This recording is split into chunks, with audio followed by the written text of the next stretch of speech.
Order. Order. I call Phillip Davies to move the motion.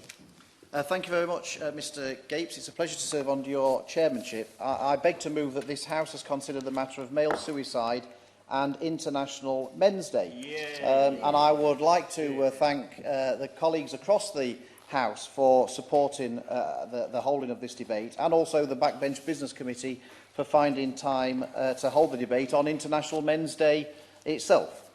I'd also like to thank all the very many people who have been in touch with me to tell their story or to put forward their organisation's point of view. And I'm very grateful to all of them for taking the time to do that. Mr Gapes, I said in my maiden speech that I would campaign hard against the blight of political correctness, which is doing so much damage to our country.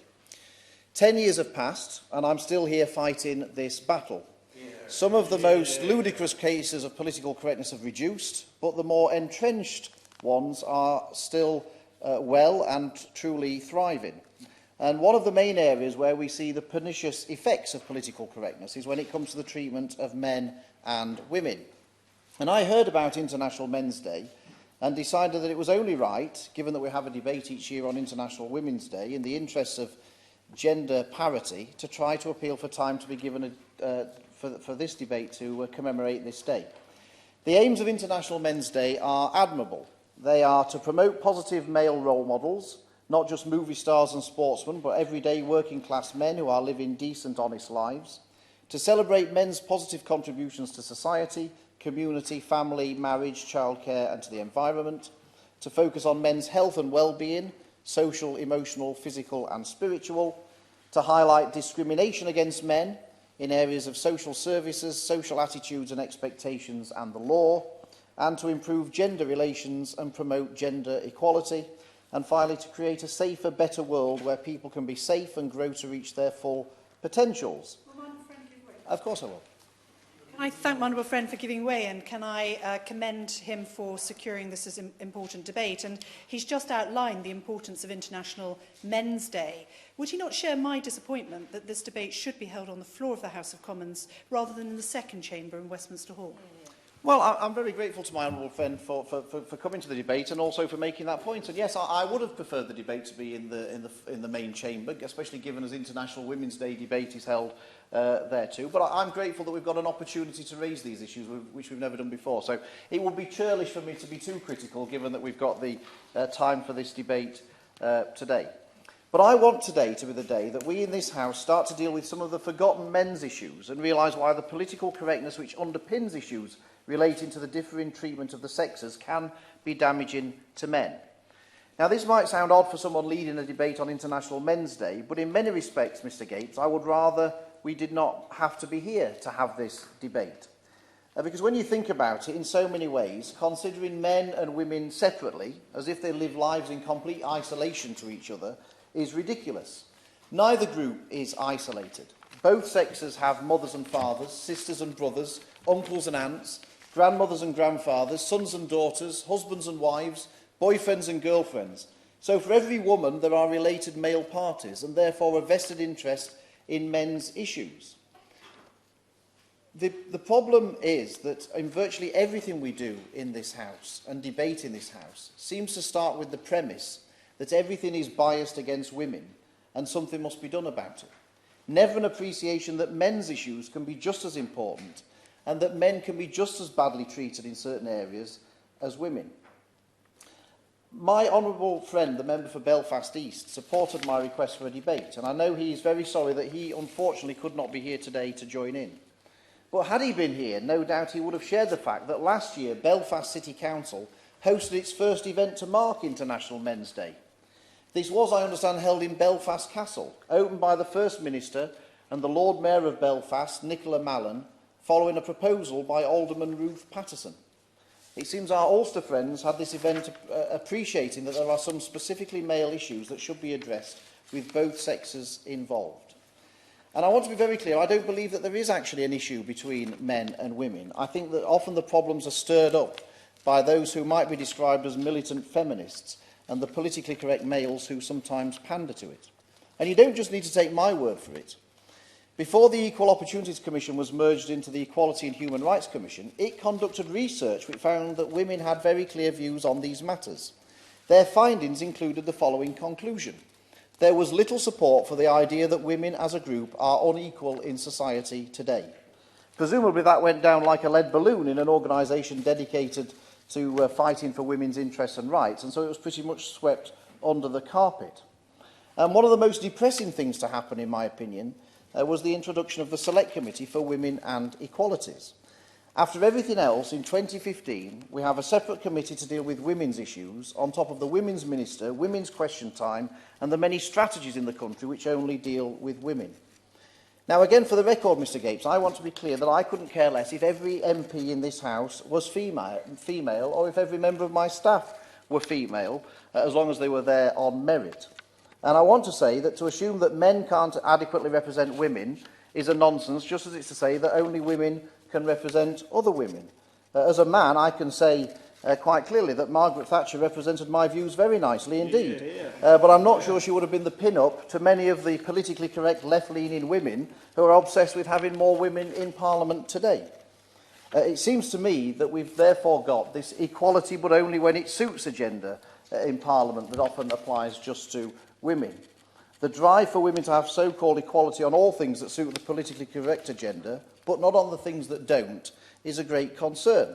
So, for example, we hear plenty about increasing the number of women on company boards and female representation in Parliament, but there's a deafening silence when it comes to increasing the number of men who have custody of their children or who have careers as midwives. In fact, generally there seems to be a deafening silence on all the benefits women have compared to men. Yes, of course. Would you add to that list the deafening silence about the shortage of male teachers in primary schools, very important male role models? Yes, my honourable friend is absolutely right about that. And again, we hear very little about that. If there was a great shortage of female primary school teachers, I suspect we would hear a great deal more about it. The fight for the version of equality on all things that suit women it ends up with a situation that we're very quick to point out that women need special protections and treatment on certain things, but want greater equality on other. And let me give an example of prison uniforms. Men in prison have to wear a prison uniform. Women in prison do not. How, I have asked on many occasions, can that possibly be fair? Where is the equality in that? And I'll come on to the treatment of men and women in our justice system a bit later. But this is a very clear issue. What is the explanation? I'm told that it's because women are different. So, as I said, equality, but only when it suits. I'll give way to my honourable friend. Thank you for giving way. Congratulations on security. I may not agree with everything he said up to now, but one thing I do agree very much with him on is the constant obsession around gender equality. Does he not agree with me that actually some of the people who have the worst life outcomes in our area, in particular, are working class men who suffer some of the worst health and have some of the poorest life chances, and that simply replacing one middle-class privately educated man with a middle-class privately educated woman is doing very little to increase the diversity and opportunity for working-class lads. Well, I very much agree with my honourable friend, and I think increasingly working-class boys are some of the ones who are doing the worst at school and need the most help, and I certainly agree with him in that regard in terms of political representation. I've often said that replacing Rupert from Kensington and Chelsea with Jemima from Kensington and Chelsea doesn't do much for diversity in the House of Commons, but that's perhaps a debate for another day. Of course, there are some people who believe that only men can be sexist. Francis Crook of the Howard League for Penal Reform, for example, tweeted the following a few years ago. Sexism is not about choosing between two genders, it's about historic and current oppression by men. Only men can be sexist. This is not uncommon, but it is, I believe, unguided. A good example of this, with regard to sexism, is my view that if it's not okay for a man to be sexist, then it cannot be okay to be sexist as a woman. A good example of this is positive discrimination, which is portrayed as a great thing, a rebalancer for oppressed females. Yet it's just discrimination, whether you put the word positive in front of it or not. It is still discrimination. In my opinion, there is absolutely nothing positive at all about positive discrimination, and it's certainly nothing to do with equality. just a few months ago, a publishing house declared that they were not going to accept any male authors for a year to redress some perceived discrimination against female authors. I never quite understood that because, as far as I can see, there are plenty of published female authors. But leaving that aside, people were commending the publishers for their stance. Now, just imagine if another publisher had said that they were not going to publish female authors. There would be an outcry. Thankfully, the Equality and Human Rights Commission agreed with me that this would be unlawful when I put in a complaint to them about it. But it's interesting to note the number of people whose mind this clearly did not cross, because this was in favour of women. They thought it was fine. Now, I will give way. Well, I was very grateful seeing this motion on the order paper to do with male suicide and male mental health, which is why I came along today, and I know some of my colleagues have done so. I would be very grateful, as I think I disagree with some of the points he has been making about the broader equality agenda, but could we perhaps move on to the conversation about male mental health, where I think there are some very important things to be said? Well, I'm very grateful to my honourable friend. If she'd been a little more patient, I was just coming on to male suicide, but I was setting the context in which this debate, which is also, if she looks at the order paper, is about International Men's Day, and it's not just limited to male suicide. But as it happens, if she'd just been a little more patient, I am now actually coming on to the issue of male suicide. But I'm glad I've been able to set the scene. And I'm sorry that actually pointing out that men are sometimes badly treated in the world is so discomforting for to have to listen to. But that's part of the problem we have in this House. The motion... Yes, I will. Does the honourable gentleman agree with me that gender politics needs to be more collaborative in style, and that we shouldn't be antagonising either sex in order to achieve equality? Real equality is not achieved by causing upset or offence to either men or women. I very much agree, and I hope that this will be part of the day that men's issues were treated as importantly in this House as female issues. And if that's what my honourable friend is saying, I'm all for it, and I hope that this debate helps us move that on. Now, the motion we are debating today, as my honourable friend pointed out, specifically mentions male suicide. And I wanted to deal with this subject in particular, as suicide is desperately sad, and it's clear that more men than women take their own lives each year. In fact, the figures show that around 3/4 of all people who commit suicide are men. And I would like to place on record the fact that whilst men are more likely to commit suicide than women, those left behind grieving will be from both sexes, and often children too. I'll give way to the Honourable Lady. Lynn Moon. Thank you, Mr Gapes. Can I point out to everyone in the room, please, that no one in this country committed suicide since 1961, when suicide was no longer a crime. You commit murder, you commit burglary, you commit arson, you don't commit suicide. You take your own life, but you don't commit. Commit is a word that relates to a crime. Suicide is not a crime. Well, I'm very grateful to the Honourable Lady for picking me up again. This is, as far as I can see, a terminology. It may be important to some people, but I'm afraid if I'm going to be chastised for using the word that is used by every member of the public, as far as I can see, whenever they discuss this issue, I do apologise. But let's not get bogged down, if we don't mind, in politically correct terminology. I'd much prefer we actually dealt with the issue that I'm trying to raise. I'll give way to my honourable friend. Thank you very much for giving way. Can I just say, as somebody who has had a member of family commit suicide, I'm perfectly happy with the use of that term, and I do think it's politically correct to talk about some other terminology to make it more acceptable to others. Thank you very much. I'm very grateful to my honourable friend for that. Let's hope... Well, as long as we're going to get onto a serious debate about the issue, then I will give way to the honourable... I know she knows a lot about this issue. If she wants to make a sensible point, I'll be very happy to give way to her. I only ever do make sensible points on the issue of suicide, on which I do spend a considerable amount of my time. I can tell the honourable gentleman that for many families who have been blighted by suicide, this word is deeply offensive, and it does cause great distress because it's part of a feeling of alienation and criminality that enters their family, and it is for them an issue of great sensitivity. And I'm sorry the honourable gentleman is rolling his eyes, but that's the reality. Well, again, the honourable lady's made a point. I would rather that we actually dealt with trying to prevent people from taking their own lives or committing suicide or whatever term anybody wants to use. The end result is the same, and that's perhaps the thing that we ought to concentrate on most, rather than just focusing somewhat on what we've called it, which doesn't actually necessarily help anybody who is actually a victim of it. According to the Office for National Statistics, the number of female suicide victims had reduced from 10.9 per thousand in 1982 to 5.1 per thousand in 2013.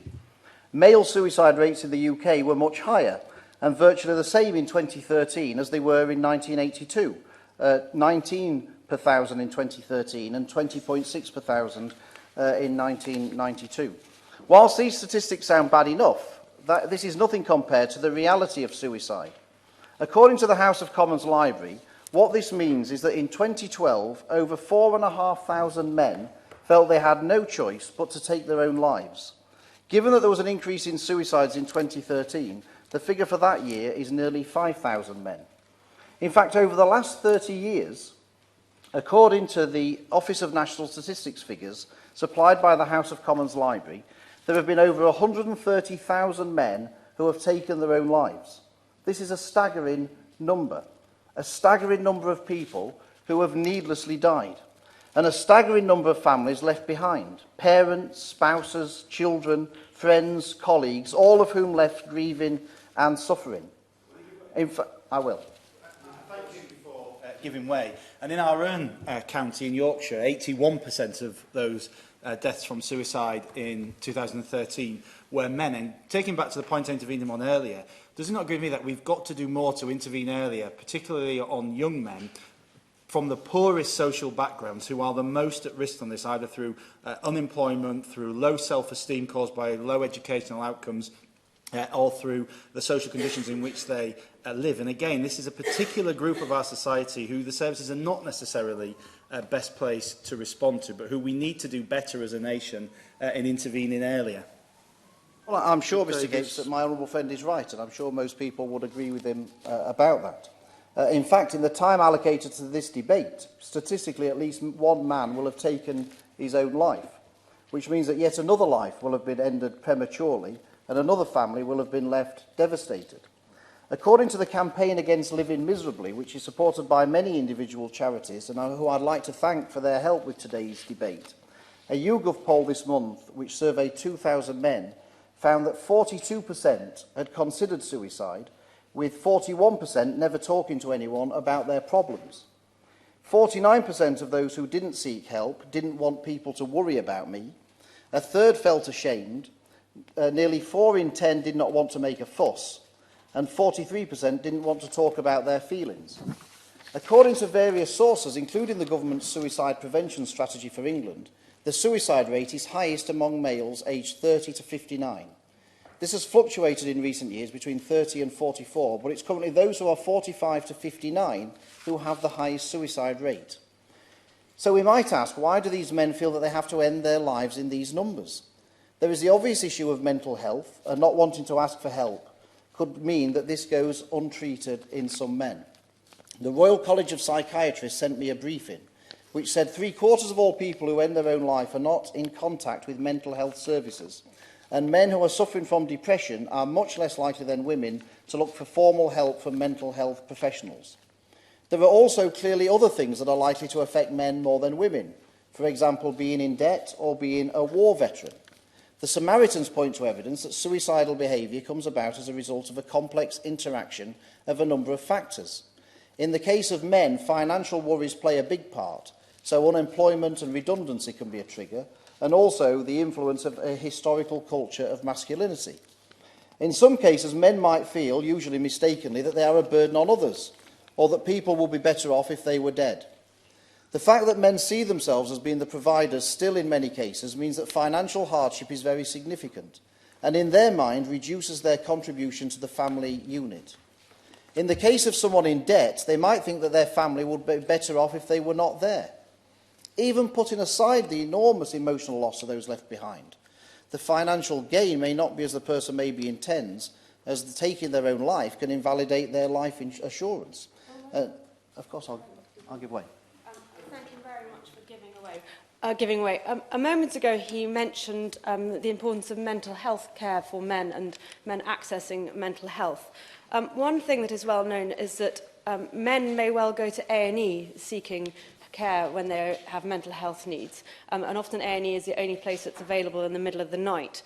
And although some hospitals have got good care in the form of psychiatric liaison teams, many hospitals do not have good psychiatric liaison services, and these are known to be very helpful. I know that the Minister supports this kind of service and there is some funding going towards it, but can I ask that it is made sure that this funding does make sure that there is good psychiatric liaison services in all hospitals and transparency about the level of those services so people like ourselves can make sure that they are effective? Well, I'm very grateful to my honourable friend for that intervention, and I'm sure we all hope that the Minister will address that particular point when he comes to make his contribution to the debate. Shockingly, Mr Gates, 56.1% of men commit suicide by hanging themselves. I cannot imagine the horror of finding someone who has hanged themselves. Add to that the fact that this person is a loved one, and it's even more tragic. And then there are all the questions that inevitably arise following a suicide from the person's loved ones. Why? Why didn't I know there was something wrong? Why didn't they talk to me? Why did they leave me? What could I have done to prevent this from happening? The guilt and sense of loss that those left behind must feel after someone has killed themselves should be reason enough to want to do something. Never mind the absolute waste of life of the individual concerned.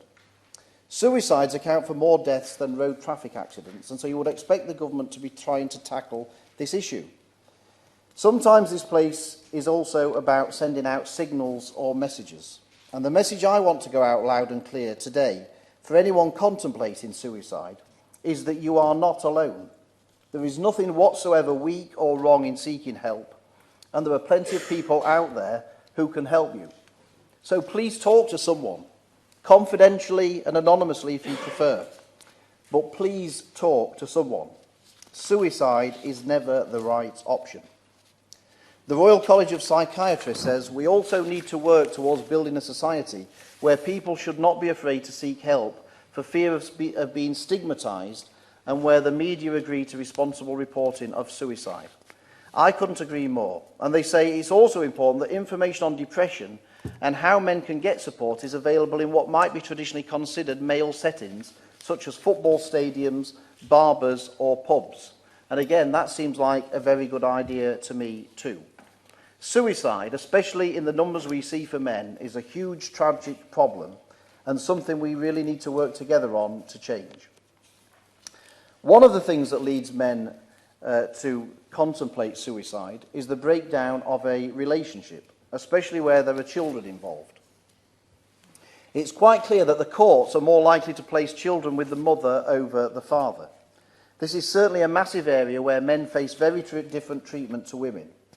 I really do think we underestimate the effect on fathers of having to battle to see their children and facing the inevitable likelihood that they will come worse off simply because of their gender. I'm certainly not saying that all cases are like this.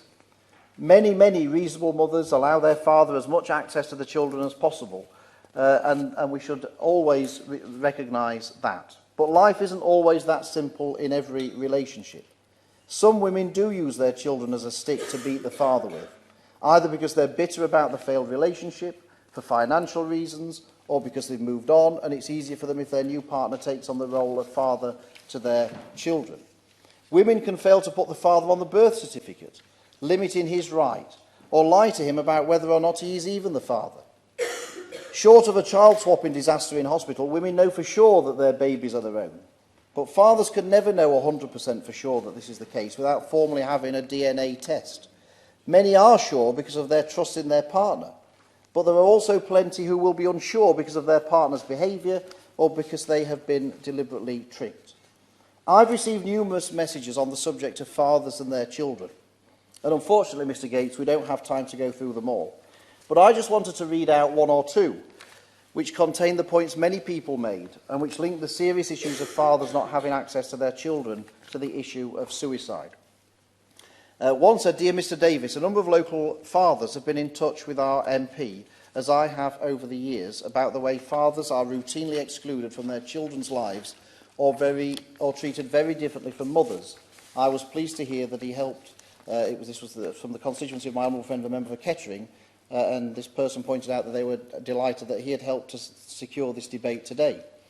It's been proved time and again that children benefit from parenting by both their parents after separation, but it's all too easy for false allegations to be made in an attempt to exclude fathers. There are rarely any repercussions, and it can be many months before broken relationships with children can be mended, if ever. Sadly, I know of a number of men who have been driven to suicide as a result of their experience. Many fathers I meet at the local meeting I chair have mental health problems associated with separation and the difficulties they have experienced. And that's aside from other members of their families, including, of course, grandfathers, of whom my husband is one. I do hope something positive comes from the debate on Thursday. That's from Jenny Cuttriss, the chair of Families Need Fathers branch in Kettering.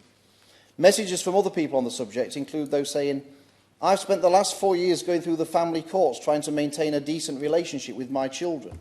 Over and over again, my ex has been emotionally abusing my daughter and alienating me from her life.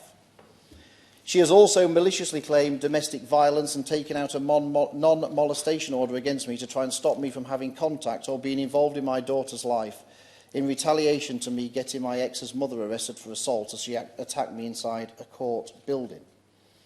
I was aware of the stories about men's chances when it comes to custody of their children for some time, and so last February I asked the Ministry of Justice this question: in what proportion of all cases heard in family courts, where both the mother and the father sought custody of their children, the residence order was awarded to A, the mother, B, the father, and C, jointly?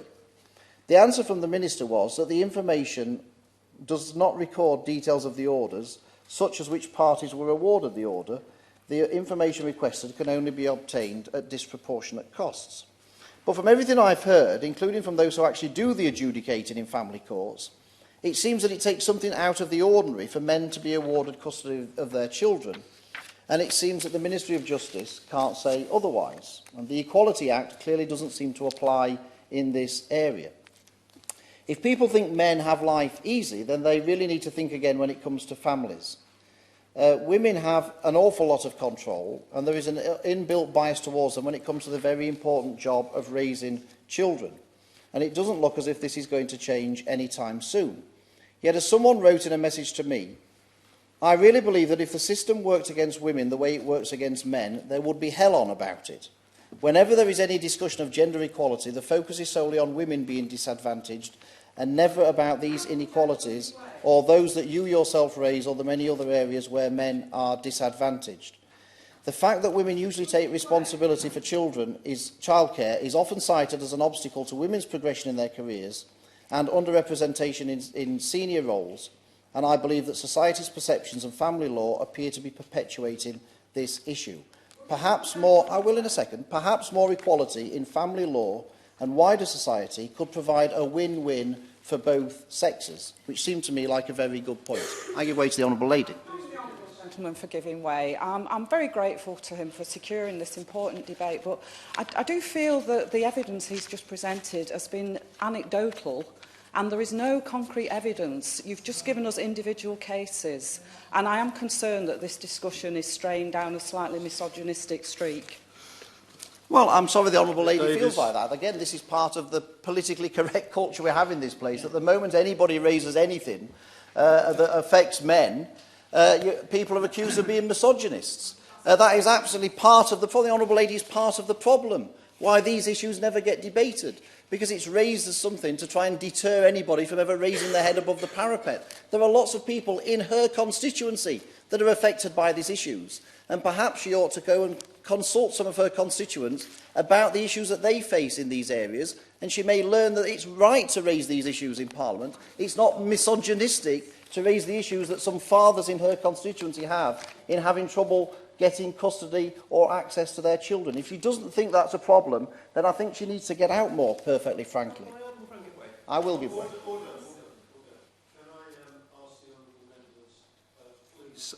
Can we conduct this debate in a civil manner? without it degenerating into some kind of arguments of that kind. I just ask all members, please, can we get back to the subject and of the debate? I think this was an intervention. It was. Thank you, Mr. Walker. Gates. My honourable friend has never been afraid to put his head above the parapet, and I think he is raising some very important issues today. We may not all agree with every point he makes, but actually I think he is raising some very important issues, particularly when it comes to family breakdown and suicide. But would he agree, when it comes to the issue of men's role in the family, reforms to create equal parental leave are important in fostering that role? It's vitally important that the government continues to pursue things like the family tests to ensure that we try to avoid the causes of family breakdown, which are a great problem for men as well as for women, in every opportunity we can. Well, I very much agree with my honourable friend that we need to do more to make sure that we have genuine equality, not the equality when it suits a gender, and that we need to do as much as possible to help families stay together wherever that's possible. Absolutely. Now, on to violence, Mr. Gapes. In this House, we always seem to be hearing about strategies for combating violence against women and girls. In fact, there have been specific debates in this House on just this very subject. And so people might be forgiven for thinking that there is a special problem in relation to violence against women and girls, which does not apply to men and boys. Some might think that there must be far more women and girls who are victims of violence than men and boys as a result. But the reality does not always match the concerns people seem to have. It's a fact that in this country, men are much more likely to be victims of violent crime than women. The Ministry of Justice's most recent biennial statistics on the representation of females and males in the criminal justice system confirmed that 1.4% of women interviewed in the crime survey reported being a victim of a violent crime, compared to 2.3% of men. And it's not just when considering violence generally where men do worse than women. Women accounted for around 30% of all recorded homicide victims between 2006-7 and 2012-13, while men were the victims in the remaining 70% of cases. The picture emerging here is that men and boys are by far the more likely victims of violence and murders than women and girls, and yet there is little or no mention of them in the debates we have had and the strategies that have been drawn up in relation to females. So I asked the following question of the Secretary of State for Education in Parliament last November: what her policy is on educating children about violence against men and boys. I also asked what her policy is on educating boys about domestic violence against men and boys. The reply from the Schools Minister was that education has an important role to play in encouraging young people to build healthy relationships and to identify those relationships which are unhealthy. Pupils may be taught about violence against men and boys in personal, social, health and economic education. And so I will just leave that there for people to reflect on. There has also been a lot of talk about domestic violence and the female victims of violence in that context. The Office of National Statistics show that 8.5% of women were victims of domestic violence in 2013-14, but so were 4.5% of men. That's equivalent to 1.4 million female victims, but around about 700,000 male victims of domestic violence. This figure does not refer to partner abuse, but to all abuse in a domestic setting, including amongst families. And when you look at the figures for partner abuse, 5.9% of women and 2.9% of men report being victims. So it's quite clear from this that around 1 in 3 victims are men. Yes. I think he's. I wanted to make a speech, but I've got constituents visiting. He's making a really important point about domestic violence towards men, but the fact still remains most domestic violence is towards women. So does he agree with me that actually, whilst we should tackle that, International Men's Day is the perfect opportunity for men to stand up, as part of the White Ribbon campaign, which I'm pleased to be an ambassador for, to say that we will never remain silent as men when other men commit violence against women. Both of them are really important, and raising the issue of domestic violence to men is important. But International Men's Day offers a particular opportunity for men to take a stand against other men who commit violence against women. Absolutely. My honourable friend is absolutely right. All such violence is unacceptable, whoever the perpetrator is, whether it's a male perpetrator or a female perpetrator, whether it's a male victim or a female victim.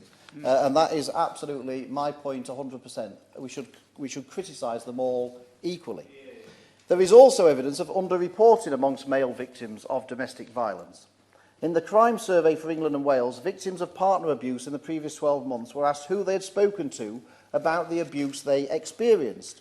A third of all victims told someone in an official position about the abuse, but nearly twice as many women as men did, and perhaps even more significantly, women were nearly 3 times more likely to tell the police than men. So despite what we might think, given the focus there is on male perpetrators of domestic violence, there are also many female perpetrators. And when anyone says domestic violence, the first thing that springs to most people's mind, including my own, Mr. Gapes, is a poor woman being attacked by a bullying man. Yet the figures show that it's much more complex than that, and this stereotypical image needs to be smashed if we're to tackle the problem as a whole. Something else that needs to change is the reaction to violence against males, certainly when it becomes to female-on-male violence. For some, it's almost seen as a laughing matter, yet nobody would be laughing or turning a blind eye if the female was victim. There is anecdotal evidence which suggests that male victims are treated differently to female victims by the police and other agencies. Given the sheer numbers involved, male victims are also hardly given any resources compared to female victims. There should be resources available to both male and female victims of domestic violence. Issues like the lack of places of refuge and the lack of support for men is something which needs to be addressed. For example, the Mankind Initiative, which works with men suffering from domestic violence or domestic abuse, says it will run out of funding in January. They need people to back them now so they can provide the emotional support and practical information to male victims. There are moving stories from men who have suffered domestic violence on their website. And despite the fact that they may seem to be more female victims of domestic abuse, each male victim is also a person and not a statistic. It's only right and fair that help should be there for victims of both sentences. The final issue, Mr. Gapes, I've gone on longer than I thought because I've taken so many interventions, but one final issue I want to raise is about sentencing and how men are treated differently to women in our criminal justice system. I had a debate here in Westminster Hall 3 years ago when I had plenty of statistical evidence to show that women were treated more leniently than men, but that didn't seem to be accepted at the time. Since then, progress has been made because this fact is now broadly accepted. For far too long, those who had been peddling myths had been able to get away with it because people had simply repeated their mantra without question. People now might want to try and explain why women should be treated more favourably in the criminal justice system, but at least people now accept that they are. Since that debate, I've also amassed much more evidence on the subject, and I won't go through all of that now as we'd be here all day, but I do want to put some of the key facts on the record. About 5% of the prison population at any one time in recent history has been female. The other 95% has been male. Yet there has always been so much consternation, time and effort exuded over the very small number of women in prison. For every category of offence, men are more likely to be sent to prison than women. That is a fact. Just to give an example to illustrate this, 45% of men sentenced for an offence of violence against the person will be given a custodial sentence, compared to just 23% of women. Of those with 15 or more previous convictions, 39% of men, but only 29% of women are sent to immediate custody. In Crown Courts, dealing with the most serious offences, probation recommends immediate custody in 24% of cases for male offenders and just 11% of those with female offenders. The average sentence length for indictable offences is 17.7 months for men, 11.6 months for women. Men serve on average 52% of their prison sentence, women serve on average 46%. The average time spent in a prison cell by men in a day was 14.1 hours, it was 11.5 hours for women. The list is endless. One additional fact is, in the mention of domestic violence, is that 3,750 male sentenced prisoners were victims of domestic violence, compared to 1,323 female prisoners. Then there's been the rise of publicity surrounding female paedophiles. There have been a few high-profile cases recently where the sentence given to the women were much more lenient than those that would be given to men. Just the other week, we had the case of a babysitter who had sex with an 11-year-old boy and still escaped jail. There is no way on this planet that a male who had sex with an 11-year-old girl would have avoided prison. something that the NSPCC made in their remarks about the case. No chance at all. And yet that was the sentence handed down. These facts and figures show there are certainly questions to be answered in relation to the treatment of men compared to women in the justice system. It seems that there is clear discrimination against men. So if outcomes are all important, then what do people have to say about this? What's going to be done to deal with this balance? Well, the Parliamentary Under Secretary of State for Women, Equalities and Family Justice has made an announcement. She's just said that she wants to see fewer women in prison. Not fewer people, not fewer men. Yes, you heard me right, just fewer women. In fact, the Conservative, I will in a second, the Conservative manifesto said, we will improve the treatment of women offenders, exploring how new technology may enable more women to serve their sentence in the community. Now, I'm not someone who's going to be supporting prisoners, but where on earth is the equality in that? How does that fit in with the Equality Act? I'll give way to my honourable friend. I thank the honourable member for giving way. Does the honourable member consider that more women in the prison population is therefore desirable in the objective of achieving equality?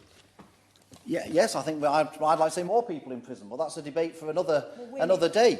But I would certainly like to see women who commit serious offences sent to prison in the way that men who commit serious offences are sent to prison. Absolutely, I would. I'm grateful to my honourable friend for allowing me to make that point very clear. Where is the equality in the current sentencing regime? It's just like the example I gave of female prisoners not having to wear a uniform. Somehow the fact that hardly any women are in prison in the first place seems to be a problem just because it is. Well, it is just because they're women. If there is to be true equality in this country, then this cannot be allowed to continue. We should be gender blind when it comes to sentencing, if that's what the equality agenda is all about. If women commit serious crimes that are enough to warrant prison sentences, then they should serve them in prison. And we need to stop pussyfooting around when it comes to female offenders. Just like a judge in my local Crown Court, when he recently said to a female offender, I have every sympathy for your children, but the biggest burden they labour under is that their mother is a drunken thug. I couldn't have put it better myself before rightly sending her to prison.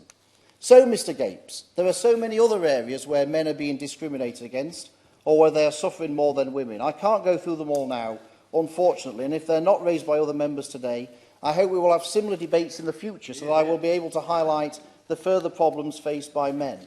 Some issues I didn't have time to include are things like male circumcision and the effects this has on some men, the fact that men suffer from anorexia and bulimia too, the health effects of men not seeking help early enough to prevent their conditions from getting worse, the fact that men tend to live shorter lives than women, or the fact that boys underachieve in schools. But to conclude my remarks for now, I would like to say that I see this debate as a fantastic opportunity to deal with the issues that affect men. This Parliament should not be hijacked by those who want to constantly engage in perpetuating myths about men and women that are simply not accurate. Some people cannot see common sense for the blur of their rose-tinted, politically correct glasses.